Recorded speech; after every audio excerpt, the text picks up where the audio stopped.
سبحان الله، يمكن ان اللي حصل امبارح ده يبقى ليه اثر على مباراه النهائي، لان انت المفروض الحكم اللي محطوط علشان يظلمك الماتش الجاي مش ده.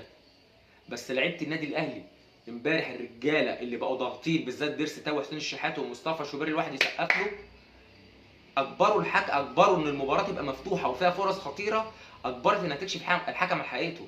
انت المفروض بمملكه سيمبا ده هو اللي متشل الكلام ده. والجديد اللي عرفناه امبارح ان بمملكه سيمبا ده عنده خلافات مع رئيس الاتحاد المغربي صلاه النبي. طب وانت جايبه لي ليه بقى ان شاء الله في اخر المباراه ليه؟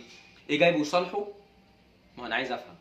انت جايبه يصالحه ويحسب المباراه لصالحه؟ هو كده الراجل ده كده معناه ان هو مهدد بماضيه ومستقبله. لو حكم بعدل ربنا خلاص شكرا، كده كده اعتزل، وريني مين اللي هيشغلك. ولا في اتفاق ان انت تهدي لي البطوله وتتعين مسؤول مثلا في تمسك لجنه حكام ولا مش عارف ايه.